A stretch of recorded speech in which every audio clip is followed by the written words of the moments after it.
ಓಂ ಶ್ರೀ ಗುರು ಸಿದ್ಧಲಿಂಗಾಯ ನಮಃ. ಸಮಸ್ತ ಪವರ್ ಟಿವಿಯ ವೀಕ್ಷಕ ಬಾಂಧವರಿಗೂ ಶ್ರೀ ಸಿದ್ಧಲಿಂಗೇಶ್ವರ ಗದ್ದಿಗೆ ಮಠದ ಸಮಸ್ತ ಭಕ್ತರಿಂದ ಶಿಷ್ಯರೊಂದಕ್ಕೆಲ್ಲ ಈ ಧನುರ್ಮಾಸದ ಶುಭಾಶೀರ್ವಾದಗಳನ್ನು ನೀಡುತ್ತಾ ಈ ದಿನ ಒಂದು ವಿಶೇಷವಾದ ಒಂದು ಕಾಲಜ್ಞಾನದ ಬಗ್ಗೆ ಚರ್ಚೆಯನ್ನು ಮಾಡೋಣ. ಹಿಂದಿನ ಕಾಲದಲ್ಲಿ ನಮ್ಮ ಸನಾತನ ಭಾರತ, ನಮ್ಮ ಸನಾತನ ಪರಂಪರೆಯನ್ನು ಎಷ್ಟು ಗೌರವಿಸಿತ್ತು ಅಷ್ಟು ಇತಿಹಾಸದಲ್ಲಿ ಉಳಿತಾ ಇತ್ತು. ಅದನ್ನು ತಾವುಗಳು ಸಹ ಈ ದಿನ ಅಂದರೆ ಹಿಂದಿನ ಕಾಲಘಟ್ಟದಲ್ಲಿ ನೋಡ್ತಾ ಇದ್ದೀರಾ. ಹಿಂದಿನ ಕಾಲದ ಹಿರಿಯರು ಮಹಾತ್ಮರು ತಮ್ಮ ಜೀವನವನ್ನು ಯಾವ ರೀತಿಯಿಂದ ಈ ಸನಾತನ ಪರಂಪರೆಯಿಂದ ಆದರ್ಶಮಯವಾಗಿ ಜೀವನವನ್ನು ಸಾಗಿಸಿ ಇತಿಹಾಸ ಪುಟದಲ್ಲಿ ಪ್ರತಿಯೊಬ್ಬರೂ ಸಹ ಉಳಿದು ಹೋದರು. ಎಂತಹ ರಾಜ ಮಹಾರಾಜರಿಂದ ಹಿಡಿದು ರಾಜಗುರುಗಳಿಂದ ಹಿಡಿದು ಅನೇಕ ಪ್ರಜೆಗಳು ತಮ್ಮ ಇತಿಹಾಸವನ್ನು ಬರೆದಿಟ್ಟು ಹೋಗಿದ್ದಾರೆ. ಹೌದಲ್ಲ ವೀಕ್ಷಕರೇ? ನಿಮ್ಮ ಮನೆಯಲ್ಲೇ ನೋಡಿ, ನಿಮ್ಮ ತಾತ ಇರಲಿ ಮುತ್ತಾತರಿರಲಿ ಎಂತಹ ಆದರ್ಶಮಯವಾಗಿ ಅವರು ಬದುಕಿದ್ದಾರೆ ಅಂತಂದು ನಿಮಗೆ ಒಂಥರ ಹೆಮ್ಮೆ ಆಗುತ್ತೆ. ಹೌದಲ್ಲ? ನಾವು ಇಂತಹ ವಂಶದಲ್ಲಿ ಹುಟ್ಟಿದವರು ಅಂತಂದು ನಿಮಗೆ ಅಷ್ಟು ಹೆಮ್ಮೆ ಆಗ್ತದೆ. ಕಾರಣ ಇದಕ್ಕೆಲ್ಲ ಯಾವುದು ಅಂತಂದರೆ ನಮ್ಮ ಭರತ ಭೂಮಿಯಲ್ಲಿರುವಂತಹ ನಮ್ಮ ಸನಾತನ ಪರಂಪರೆಯಲ್ಲಿ ಅಂತಹ ವೈಜ್ಞಾನಿಕವಾದ ಶಾಸ್ತ್ರಗಳನ್ನು ಅವಲಂಬಿಸಿ ಅಂತಹ ಜೀವನವನ್ನು ನಮ್ಮ ಎಲ್ಲ ಹಿರಿಯರು ಸಹ ಬಾಳಿ ಬದುಕ್ತಾ ಇದ್ರು. ಅದರಂಗೆ ನಡೆದು ಆದರ್ಶಮಯವಾಗಿ ಸಾಗ್ತಾ ಇದ್ರು. ಹೌದಲ್ಲ ವೀಕ್ಷಕರೇ?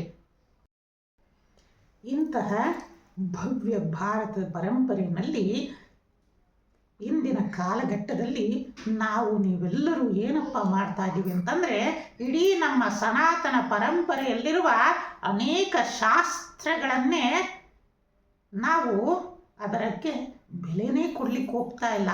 ಅದು ತಿಳಿಸಿರುವ ಅನೇಕ ವೈಜ್ಞಾನಿಕವಾಗಿ ನಮ್ಮ ಜೀವನದಲ್ಲಿ ಉಪಯೋಗಿಸತಕ್ಕಂಥ ಎಂತಹ ಸೂತ್ರಗಳನ್ನು ನಾವು ಅಳವಡಿಸಿಕೊಳ್ಳದೆ ನಮ್ಮ ಜೀವನವನ್ನು ನಿರರ್ಥಕವಾಗಿ ಕಳೀತಾ ಇದ್ದೀವಿ. ಹೌದಲ್ಲ ವೀಕ್ಷಕರೇ? ತಾವೆಲ್ಲರೂ ಸಹ ಗಮನಿಸಿ, ನಿಮ್ಮ ಜೀವನದಲ್ಲಿ ತೃಪ್ತಿ ಉಂಟಾಗಿದೆಯಾ? ಒಂದು ಸ್ಯಾಟಿಸ್ಫ್ಯಾಕ್ಷನ್ ಅಂತಂದಿರಬೇಕು ಲೈಫ್ನಲ್ಲಿ. ಅದು ಆತ್ಮತೃಪ್ತಿಯಿಂದ ನಾನು ಜೀವನವನ್ನು ಮಾಡಿದೆ ಗುರುಗಳೇ ಅಂತಂದೇಳಿ ನಿಮ್ಮೆಲ್ಲರಿಗೂ ಆಗ್ತಾ ಇದೆಯಾ? ಅದನ್ನು ಪ್ರತಿಯೊಬ್ಬರೂ ಸಹ ಯೋಚನೆಯನ್ನು ಮಾಡಿ. ಯಾಕೆ ನಮ್ಮ ಎಲ್ಲ ಪವರ್ ಟಿವಿಯ ವೀಕ್ಷಕರಿಗೆ ಎಲ್ಲ ಯಾಕೆ ಇದನ್ನು ತಿಳಿಸ್ತಾ ಇದ್ದೀವಿ ಅಂತಂದರೆ, ನಿಮ್ಮ ಜೀವನ ಆದರ್ಶಮಯವಾಗಬೇಕು, ಪ್ರತಿಯೊಬ್ಬರೂ ಆದರ್ಶ ವ್ಯಕ್ತಿಗಳಾಗಬೇಕು ಅನ್ನೋದು ನಮ್ಮ ಶ್ರೀಪೀಠದ ಇಚ್ಛೆ, ನಮ್ಮ ಪವರ್ ಟಿವಿಯ ಒಂದು ಬಯಕೆ. ಪ್ರತಿಯೊಬ್ಬರೂ ಸಹ ನಮ್ಮ ಭವ್ಯ ಭಾರತದಲ್ಲಿ ಹುಟ್ಟುವ ಪ್ರತಿಯೊಬ್ಬ ಪ್ರಜೆಯೂ ಸಹ ಇತಿಹಾಸದಲ್ಲಿ ಉಳಿಯಂಗೆ ಅವನು ಪ್ರತಿಯೊಬ್ಬ ಆಗಬೇಕು. ಏಕೆಂದರೆ ನೀವೆಲ್ಲರೂ ಭಾರತೀಯರು ಅಂತಂದು ಎದೆ ತಟ್ಟಿ ಹೇಳಬೇಕು ಇಡೀ ವಿಶ್ವಕ್ಕೆ. ಇಂತಹ ಜೀವನದಲ್ಲಿ ಏಕೆ ಇದನ್ನೆಲ್ಲ ತಿಳಿಸ್ತಾ ಇದ್ದೀವಿ ಅಂತಂದರೆ, ಮೊನ್ನೆ ಕಾರ್ತೀಕ ಮಾಸದಲ್ಲಿ ಮತ್ತು ಈ ಮಾರ್ಗಶಿರ ಮಾಸದಲ್ಲಿ ಕೆಲವೊಂದು ಗ್ರಹಗತಿಗಳ ಚಲನವಲನದಿಂದ ಕಾಲಜ್ಞಾನದಲ್ಲಿ ಉಂಟಾಗ್ತಂಥ ಕೆಲವೊಂದು ವೈಪರೀತ್ಯಗಳಿಂದ ವಾಹನ ಚಾಲಕರಿಗಾಗಿ ಸುರಕ್ಷಾ ಪತ್ರ ಅಂತಂದೇಳಿ ಇದೇ 9ನೇ ತಾರೀಕು ಡಿಸೆಂಬರಿನ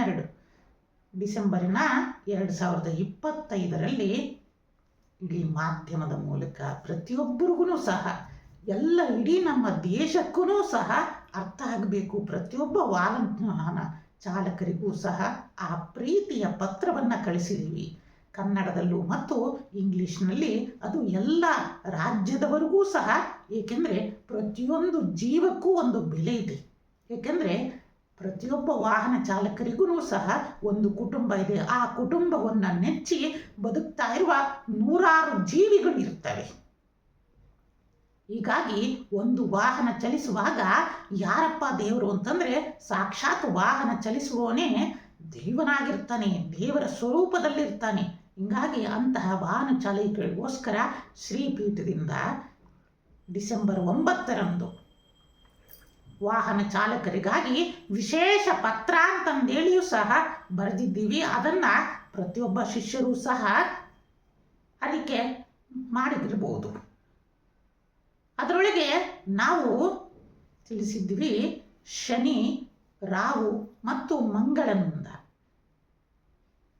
ಈ ಬರೋ ಮಾರ್ಚ್ 18ರವರೆಗೂ ಸಹ ಕೆಲವೊಂದು ಗ್ರಹಗತಿಗಳ ಈ ಗ್ರಹಗಳ ವೈಪತ್ಯದಿಂದ ಹಲವಾರು ಅಪಘಾತಗಳು ಉಂಟಾಗ್ತಾ ಹೋಗ್ತವೆ ಅಂತಂದು ಸಹ ತಿಳಿಸಿ, ಜ್ಯೋತಿಷ್ಯವನ್ನು ಅಧ್ಯಯನ ಮಾಡ್ತಾ ಇರುವ ಎಲ್ಲರಿಗೂ ಸಹ ತಿಳಿಸಿದ್ವಿ. ಕಾಲಜ್ಞಾನದ ವಿಶೇಷವನ್ನು ತಾವುಗಳು ಗಮನಿಸಿ ಈ ಸಮಯದಿಂದ ಬರೋ ಮಾರ್ಚ್ 18ರವರೆಗೂ ಸಹ ಎಂತಹ ಅಪಘಾತಗಳು ಇಡೀ ನಮ್ಮ ಕರ್ನಾಟಕನೇ ಅಲ್ಲ, ಇಡೀ ನಮ್ಮ ದೇಶದಾದ್ಯಂತ, ಇಡೀ ನಮ್ಮ ದೇಶದಿಂದ ಹೊರಗಡೆನೂ ಸಹ ವಿದೇಶದಲ್ಲೂ ಸಹ ಅಧ್ಯಯನವನ್ನು ಸಂಶೋಧನೆಯನ್ನು ಮಾಡುತ್ತೀನಿ ಅನ್ನೋರಿಗೆ ಎಲ್ಲ ವರ್ಷಕ್ಕಿಂತಲೂ ಈ ವರ್ಷ ಅನೇಕ ರೀತಿಯಿಂದ ಹೆಚ್ಚಿನ ಅಗ್ನಿ ಅವಘಡಗಳಿಂದ ಹಿಡಿದು ವಾಹನ ಅಪಘಾತಗಳು ಸಹ ಹೆಚ್ಚಾಗ್ತಾ ಹೋಗ್ತವೆ ಅಂತಂದು ಸಹ ನಾವು ತಿಳಿಸಿ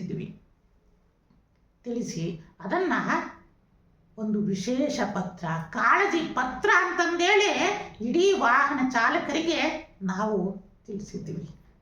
ಆದರೆ ಅದು ಏನಾಯಿತು, ಈ ದಿನ ನೋಡಿ, ಇದೇ ಡಿಸೆಂಬರ್ 25 ನಾಡಿನಾದ್ಯಂತ, ಇಡೀ ವಿಶ್ವದಾದ್ಯಂತ ಕ್ರಿಸ್ಮಸ್ ಹಬ್ಬವನ್ನು ಸಹ ಇಡೀ ಜಗತ್ತು ಸಂಭ್ರಮಿಸ್ತಾ ಇದೆ. ಯೇಸುವಿನ ಇಡೀ ಜಗತ್ತಿಗೆ ಶಾಂತಿಯನ್ನು ಸಾರಿದ, ಪ್ರೇಮವನ್ನು ಸಾರಿದ ಯೇಸುವಿನಲ್ಲಿ ಇಡೀ ಹಬ್ಬವನ್ನು, ಉತ್ಸವವನ್ನು ಇಡೀ ವಿಶ್ವ ಆಚರಿಸ್ತಾ ಇದ್ದರೆ ನಮ್ಮ ಕರ್ನಾಟಕದಲ್ಲಿ ನೋಡಿ, ಇದೇ ಚಿತ್ರದುರ್ಗದ ಹಿರಿಯೂರಿನ ಸಮೀಪದಲ್ಲಿ ಸೀ ಬರ್ಡಿನ ಒಂದು ಬಸ್ಸಿನ ಒಂದು ಕಂಟೈನರ್ ಗುದ್ದಿ, ಆ ಬಸ್ಸೇ ಕಂಟೈನರ್ನಿಂದ ಗುದ್ದಿ ಅದು ಸೀ ಬರ್ಡ್ ಅನ್ನೋ ಬಸ್ಸಿಗೆ ಬೆಂಕಿ ಹತ್ತಿ ಇಡೀ ಸಜೀವ ದಹನ ಆಗಿದ್ದಾರೆ ವೀಕ್ಷಕರೇ. ಇಡೀ ನಿಮಗೆಲ್ಲರಿಗೂ ಸಹ ತಾವೆಲ್ಲ ಮಾಧ್ಯಮದ ಮೂಲಕ, ಪತ್ರಿಕೆಯ ಮೂಲಕ ವೀಕ್ಷಣೆಯನ್ನು ಮಾಡಿರ್ತೀರಾ. ಎಂತಹ ಘೋರ ಅನರ್ಥ ಇಡೀ ನಮ್ಮ ಕರ್ನಾಟಕದಲ್ಲಿ ಇಂತಹ ನೋಡಿ, ಅದರೊಳಗೆ 17 ಜನಕ್ಕಿಂತ ಇನ್ನೂ ಹೆಚ್ಚಿನದು ಅಂತಂದು ಹೇಳಿದ್ದಾರೆ. ಇನ್ನೂ ಎಷ್ಟು ಜನ ಆಗಿರ್ಬೋದು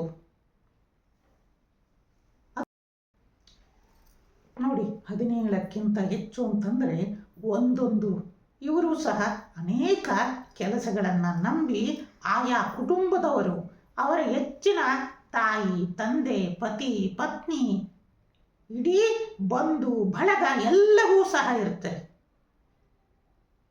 ಹೌದಲ್ಲ ವೀಕ್ಷಕರೇ? ಒಂದು ಯೋಚನೆಯನ್ನು ಮಾಡಿ, ಒಂದು ಜೀವಿ ಅದಕ್ಕೋಸ್ಕರನೇ ಕಾಲಜ್ಞಾನದಲ್ಲಿ ಹೀಗಾಗುತ್ತೆ. ವಾಹನ ಚಾಲಕರಿ ಆದಷ್ಟು ವೇಗವನ್ನು ಕಡಿಮೆಯನ್ನು ಮಾಡಿ, ಅದು ಬಸ್ಸೇ ಇರಲಿ, ಲಾರಿನೇ ಇರಲಿ, ಯಾವುದೇ ಇರಲಿ, ನಿಧಾನವಾಗಿ ಹೋಗೋಣ. ಇವತ್ತಿನ ದಿನ ನೋಡಿ ನೀವು, 17 ಜನ ಸತ್ರು, ಅಲ್ಲಿ ಎಷ್ಟು ಜನ ಸತ್ರು ಇನ್ನೂ ಸಂಜೆವರೆಗೂ ಗೊತ್ತಾಗುತ್ತೆ. ಆದರೆ ಪ್ರತಿಯೊಂದು ಜೀವಕ್ಕೂ ಸಹ ಒಂದು ಅದರ ಹಿಂದೆ 100 ಜನರ ಅಪೇಕ್ಷೆ ಇರುತ್ತೆ. ಆ ಕುಟುಂಬದ ಒಂದು ಇಡೀ ಆ ಬೇರು ಅಂತ ಒಂದು ಹೇಳ್ತೀವಿ, ಆ ಬೇರೆ ಅವ್ರ ಮೇಲೆ ನಿಂತಿರುತ್ತೆ. ಯಾಕಂದರೆ ನೀವೇ ಯೋಚನೆಯನ್ನು ಮಾಡಿ, ತಂದೆ ತಾಯಿಗಳಿದ್ದು ಅವನಿಗೆ ಏಕೈಕ ಮಗನಿದ್ದು, ಅಂತಹ ಮಗನೇ ಅಲ್ಲಿ ಇದಾಗಿದ್ದರೆ ಆ ಮಗ ಉದ್ಯೋಗವನ್ನು ಮಾಡ್ತಾ ತನ್ನ ಹಿರಿಯರಾದ ತಾಯಿ ತಂದೆಯರಿಗೆ ಆಶ್ರಯಕನಾಗಿರ್ತಾನೆ. ಅಂತಹ ಮಕ್ಕಳಿಗೆ ಈಗ ಆಯಿತು ಅಂತಂದರೆ, ಈಗ ಹಿರಿ ಜೀವಿಗಳು ಯಾರನ್ನ ದೂಷಿಸಬೇಕು, ಯಾರನ್ನ ದ್ವೇಷಿಸಬೇಕು, ಯಾರನ್ನ ದೂರಬೇಕು, ಅದನ್ನು ಪ್ರತಿಯೊಬ್ಬರೂ ಸಹ ಮನಗಾಣಬೇಕು. ಅದು ಹಾಗೆ ಆಗೋದು ಬೇಡ ಅಂತಂದು ಶ್ರೀಪೀಠದಿಂದ ಆಶೀರ್ವಾದವನ್ನು ಮಾಡ್ತೀವಿ. ಆದರೆ ಯಾಕಪ್ಪ ಅಂತಂದರೆ, ನಿಮಗೆ ಇಷ್ಟೊಂದು ಸುರಕ್ಷತಾ ಪತ್ರದ ಕಳಕಳಿಯ ಪ್ರೀತಿಯಿಂದ ಇಡೀ ಎಲ್ಲ ಜನತೆಗೆ ಒಂದು ಉಪಯೋಗ ಆಗಲಿ ಅಂತಂದೇಳಿ ಶ್ರೀಪೀಠ ಇಷ್ಟೊಂದು ತಿಳಿಸಿತ್ತು. ನಾವುಗಳು ಸಹ ಅದನ್ನು ಮಾಧ್ಯಮದಲ್ಲಿ ನೋಡಿ, ಇಂದಿನ ನಮ್ಮ ಮನಸ್ಸಿಗೆ ತುಂಬ ದುಃಖಕರ ಆಯಿತು. ನೋಡಿ ಎಂತಹ ಬೆಂಕಿಯಿಂದ ಆ ಬಸ್ಸು ಪ್ರಜ್ವಲಿಸ್ತಾ ಇದೆ. ನಂತರ ಇನ್ನೊಂದು ಏನಪ್ಪ ಅಂತಂದ್ರೆ ನಮ್ಮ ಮನಸ್ಸಿಗೆ ಅತ್ಯಂತ ದುಃಖ ಆಗಿದ್ದು, ಕೂದಲೆಯ ಅಂತರದಲ್ಲಿ ಯಾವುದೋ ಬೆಂಗಳೂರಿನಿಂದ ಹೊರಟಿರುವ ಶಾಲಾ ಮಕ್ಕಳ ಬಸ್ಸು, ಅದರೊಳಗೆ ಪುಟ್ಟ ಮಕ್ಕಳು 42 ಜನ ಇದ್ದರಂತೆ. ಕೂದಲ ಹಳೆಯ ಯಂತ್ರದಲ್ಲಿ ಆ ಬಸ್ಸು ಪಾರಾಗಿದೆ. ನೋಡಿ ಎಂತಹ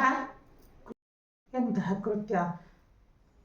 ದೈವದ ಅನುಗ್ರಹದಿಂದ ಆ ಪುಟ್ಟ ಮಕ್ಕಳೆಲ್ಲ ಪಾರಾದರು ಅಂತಂದೇಳಿ ಕೇಳಿ ಮನಸ್ಸಿಗೆ ಒಂದು ರೀತಿಯಿಂದ ಸಂತೋಷವೂ ಆಯಿತು. ಆದರೆ ಈ ವಾಹನ ಚಾಲಕರು, ಪ್ರತಿಯೊಬ್ಬ ಯಾರೇ ಇರಲಿ, ವಾಹನ ಚಾಲನೆಯನ್ನು ಮಾಡಬೇಕಾದ್ರೆ ನಿಮ್ಮ ಕಣ್ಣೆಲ್ಲ ಮೈಯೆಲ್ಲ ಎಷ್ಟು ಜಾಗೃತಿ ಇರಬೇಕು ಅಂತಂದರೆ, ಒಂದು ನಿಮ್ಮನ್ನು ನಂಬಿ ಸಂಚಾರವನ್ನು ಮಾಡ್ತಾ ಇರ್ತಾರೆ, ಇನ್ನೊಂದು ನಿಮ್ಮನ್ನೇ ನಂಬಿಕೊಂಡಿರುವ ಅನೇಕ ಕುಟುಂಬಗಳು ಸಹ ಇರ್ತವೆ ಅನ್ನೋದನ್ನ ಪ್ರತಿಯೊಬ್ಬರೂ ಸಹ ಗಮನಿಸಬೇಕು.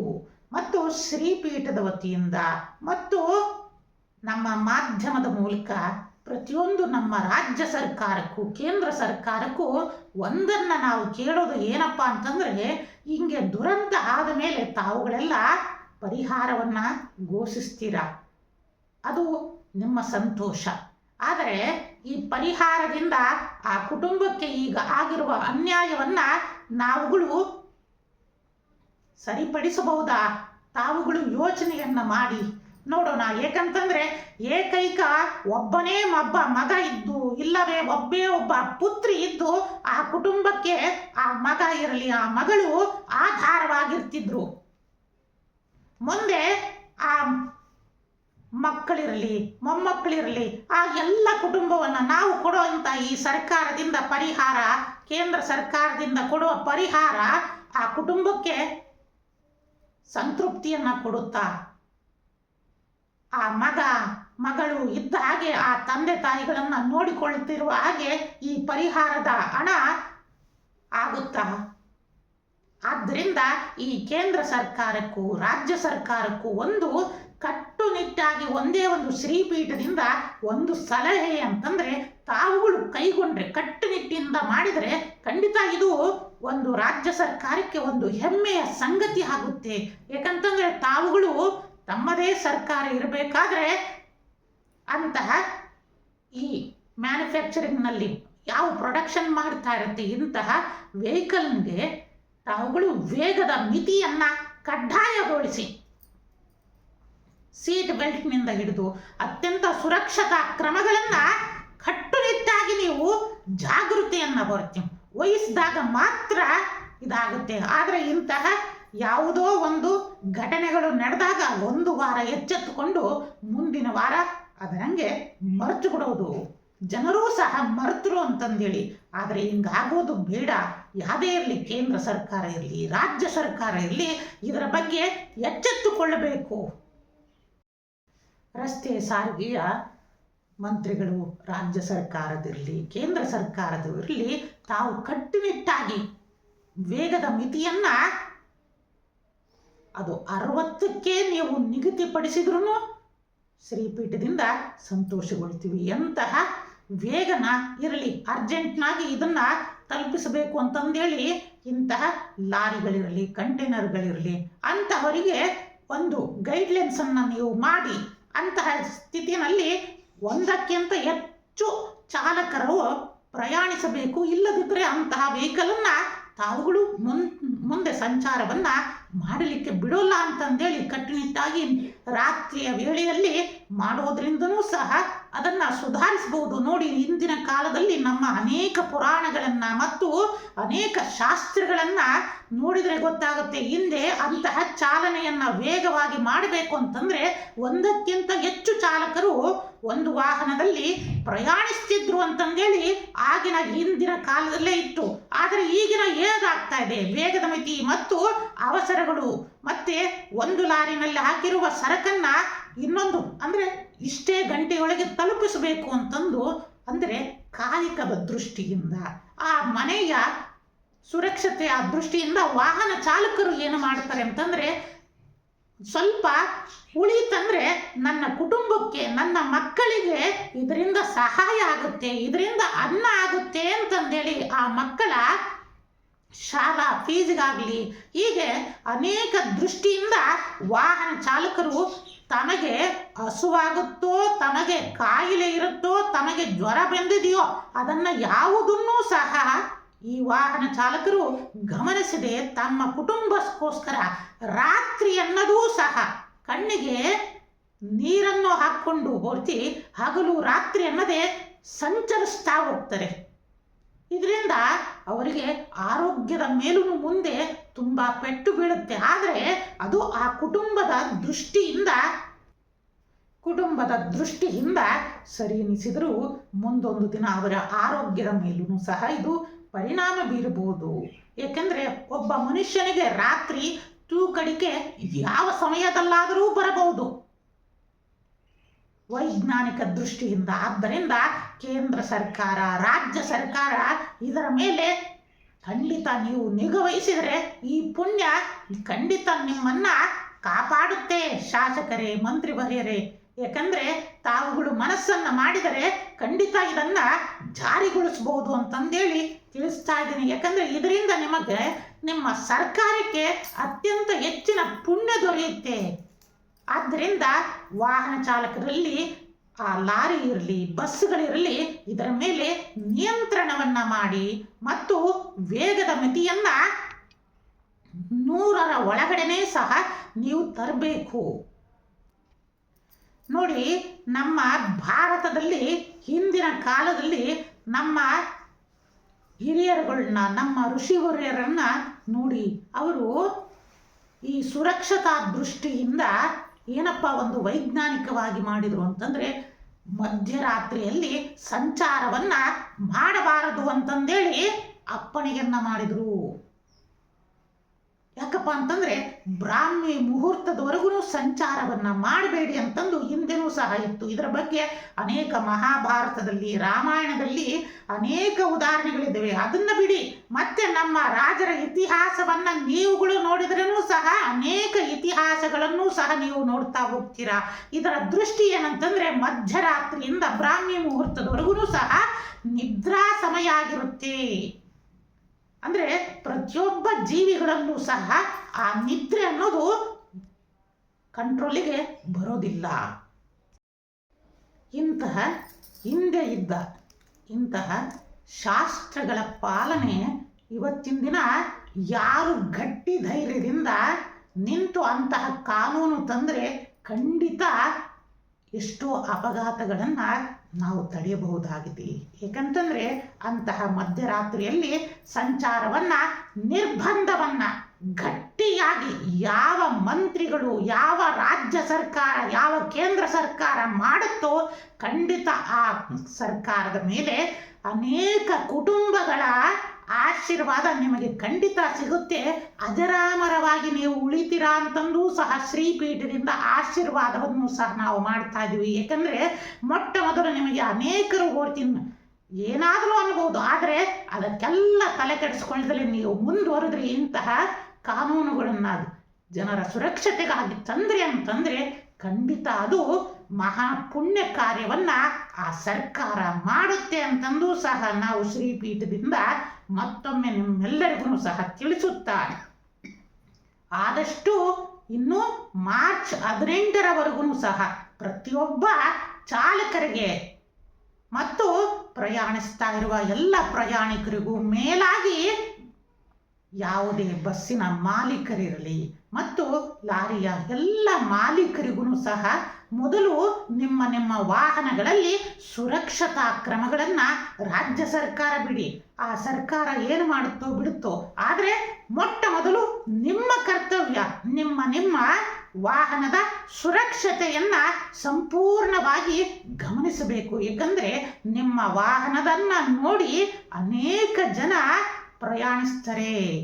ಆದ್ದರಿಂದ ಆ ಒಂದು ಪುಣ್ಯ ಕಾರ್ಯ ನಿಮಗೂ ಸಿಗಬೇಕು ಅಂತಂದರೆ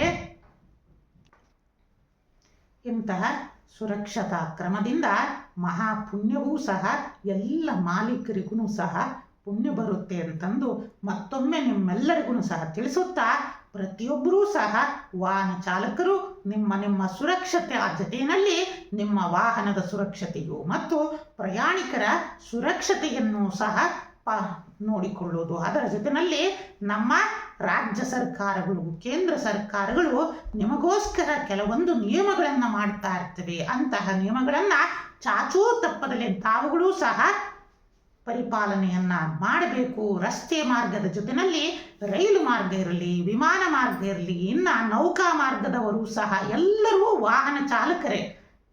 ಆದ್ದರಿಂದ ಪ್ರತಿಯೊಬ್ಬರೂ ಸಹ ಇಂತಹ ಸುರಕ್ಷತಾ ಮಾರ್ಗಗಳನ್ನು ಪರಿಪಾಲನೆಯನ್ನ ಆಯಾ ಸರ್ಕಾರಗಳು ಮಾಡಿದ ರೀತಿಯಲ್ಲಿ ಪರಿಪಾಲನೆಯನ್ನ ಮಾಡಿ ಎಲ್ಲ ಪ್ರಯಾಣಿಕರ ಜೀವನಕ್ಕೆ ಒಂದು ಪುಣ್ಯವನ್ನ ಸಂಪಾದಿಸಿಕೊಡಿ. ಯಾಕಪ್ಪ ಅಂತಂದರೆ ರೈಲು ಮಾರ್ಗಕ್ಕೂ ಅಂತಂದರೆ ಮೊನ್ನೆ ಒಂದು 5-6 ದಿನ ಆಗಿರ್ಬೋದು, ನಾವು ಒಂದು ಮಾಧ್ಯಮದಲ್ಲಿ ನೋಡಿದ್ವಿ. ಏನಪ್ಪ ಅಂತಂದರೆ ಅಸ್ಸಾಮಿನಲ್ಲಿ ರಾಜ್ಯದಲ್ಲಿ ರೈಲು ಮಾರ್ಗಕ್ಕೆ ಸಿಕ್ಕಿ ಆನೆಗಳ ಹಿಂದೆ ಸುಮಾರು 7-8 ಆನೆಗಳು ಸತ್ತು ಹೋದವು ಅಂತಂದು ತುಂಬ ದುಃಖವಾಯಿತು. ಆದ್ದರಿಂದ ಪ್ರತಿಯೊಂದು ಸಹ ಈ ಸಮಯದಲ್ಲಿ ಅತ್ಯಂತ ಇನ್ನೂ ಮಾರ್ಚ್ 18ರವರೆಗೂ ಗೃಹಗತಿಗಳ ಸಂಚಾರ ಅಷ್ಟೊಂದು ವಾಹನ ಚಾಲಕರಿಗೆ ಸೂಕ್ತ ಅಲ್ಲದಿದ್ದರಿಂದ ಆದಷ್ಟು ವೇಗದ ಮಿತಿಯನ್ನು ಕಡಿಮೆ ಮಾಡಿ ನಿಧಾನವಾಗಿ ಪ್ರಯಾಣಿಸೋದ್ರಿಂದ ನೋಡಿ ಇವತ್ತಿನ ದಿನ ಎಷ್ಟು ಪಾಲಕರು ಆ ಮಕ್ಕಳಿಗೋಸ್ಕರ ಅಳ್ತಾ ಇರೋದನ್ನ ನಮ್ಮ ಪವರ್ ಟಿವಿನಲ್ಲೇ ಸಹ ನಾವುಗಳು ನೋಡಿ ಅತ್ಯಂತ ದುಃಖ ಉಂಟಾಗ್ತಾ ಇದೆ. ಆದ್ದರಿಂದ ಇದಕ್ಕೆ ಕಟ್ಟುನಿಟ್ಟಾಗಿ ನಮ್ಮ ರಾಜ್ಯ ಸರ್ಕಾರ ಇರಲಿ, ಕೇಂದ್ರ ಸರ್ಕಾರ ಇರಲಿ ಪರಿಹಾರವನ್ನು ಘೋಷಿಸುವುದರ ಜೊತೆಯಲ್ಲಿ ಮುಂದೆ ಇಂತಹ ಅಪಘಾತಗಳು ನಡಿಬಾರದು ಅಂತಂದೇಳಿ ಕಟ್ಟುನಿಟ್ಟಿನ ನಿಯಮಗಳನ್ನು, ಕಾನೂನುಗಳನ್ನು ನೀವು ತೆಗೆದುಕೊಂಡು ಬರಬೇಕು. ಆದಷ್ಟು ಈ ರಾತ್ರಿ ಸಂಚಾರವನ್ನು ಸಾಧ್ಯ ಆದಷ್ಟೂ ಸಹ ತಾವು ತಡೆಯೋದಕ್ಕೆ ಪ್ರಯತ್ನ ಮಾಡಿ ನೋಡೋಣ. ಯಾಕಂತಂದರೆ ಇದರಿಂದ ಒಂದು ಪುಣ್ಯ ಸಹಿತನೂ ಉಂಟಾಗಲಿ. ಇಲ್ಲಾಂದರೆ ರಾತ್ರಿ ಪೂರ್ಣ ಆಗೋದಿಲ್ಲ ಅಂತಂದ್ರೂ ಆ ವೈಜ್ಞಾನಿಕವಾಗಿ ತಾವೆಲ್ಲ ಕುಳಿತು ವಿಜ್ಞಾನ ಇಷ್ಟೊಂದು ಮುಂದುವರೆದಿದೆ. ಇಂತಹ ಸಂಚಾರದಲ್ಲಿ ಅತ್ಯುತ್ತಮವಾಗಿರುವ ಎಲ್ಲ ವೈಜ್ಞಾನಿಕ ದೃಷ್ಟಿಗಳನ್ನು, ಎಲ್ಲ ವೈಜ್ಞಾನಿಕ ಅಧಿಕಾರಿಗಳನ್ನ, ತಜ್ಞರನ್ನ ಕರೆದು ನಿದ್ರಾ ಸಮಯದ ಅವಧಿಯನ್ನು 12ರಿಂದ 4 ಗಂಟೆವರೆಗೂ ಸಹ ನೀವು ನಿರ್ಬಂಧವನ್ನು ಹೇರಿದ್ರಾದ್ರೂ ಸಹ ಒಂದು ಪುಣ್ಯದ ಮಾರ್ಗ ನಿಮಗೆ ಬರುತ್ತೆ ಅಂತಂದು ಶ್ರೀಪೀಠದಿಂದ ಮತ್ತೊಮ್ಮೆ ತಮ್ಮಲ್ಲಿ ಮನವಿಯನ್ನು ಮಾಡುತ್ತಾ ಭಗವಂತ ಸಕಲರಿಗೂ ಸನ್ಮಂಗಳವನ್ನು ನೀಡಲಿ. ಪ್ರತಿಯೊಬ್ಬರೂ ಸಹ ಚಾಚೂ ತಪ್ಪದಲ್ಲೇ ನಮ್ಮ ಭಾರತೀಯ ಸನಾತನ ಪರಂಪರೆಯ ಎಲ್ಲ ಶಾಸ್ತ್ರಗಳ ಪ್ರಕಾರ ಜೀವನವನ್ನು ಮಾಡುವಂತರಾಗಿ ಆದರ್ಶಮಯವಾಗಿ ಉನ್ನತವಾಗಿ ನಿಮ್ಮ ಇತಿಹಾಸವನ್ನು ಪುಟದಲ್ಲಿ ತಾವುಗಳೆಲ್ಲ ಸೇರಿ ಇತಿಹಾಸ ಪುರುಷರಾಗಿ ಹೇಗೆ ಇವತ್ತಿನ ದಿನ ಇಡೀ ವಿಶ್ವದಲ್ಲಿ ಶಾಂತಿ ದೂತನೆಂದು ಇಡೀ ಪ್ರೇಮವನ್ನು ಹರಡಿದ ಆ ವಿಶ್ವ ಶಾಂತಿಗೆ ಯೇಸು ಪ್ರಭು ಎಲ್ಲರೂ ಸಹ ಆರಾಧನೆಯನ್ನ ಮಾಡ್ತಾ ಇದ್ದೀರಾ. ಆ ಯೇಸು ಭಗವಂತನೂ ಸಹ ಅವರವರ ಭಕ್ತರಿಗೆ ಅನುಗ್ರಹವನ್ನ ಮಾಡಲಿ ಅಂತಂದೇಳಿ ಕೇಳ್ತಾ ಪರಮದಯಾಳು ಶ್ರೀ ಸಿದ್ಧಲಿಂಗೇಶ್ವರರು ಜಗನ್ಮಾತೆಯಾದ ಇಷ್ಟಕಾಮೇಶ್ವರಿಯು ಸಕಲ ನಮ್ಮ ಪವರ್ ಟಿವಿಯ ತಂಡಕ್ಕೂ, ಸಕಲ ವೀಕ್ಷಕ ಬಾಂಧವರಿಗೂ, ಇಡೀ ವಿಶ್ವಕ್ಕೂ ಸಹ ಸಕಲ ಸನ್ಮಂಗಳವನ್ನ ದಯಪಾಲಿಸಲಿ ಅಂತಂದೇಳಿ ಪ್ರಾರ್ಥನೆಯನ್ನ ಮಾಡುತ್ತಾ ಓಂ ನಮಃ ಶಿವಾಯ.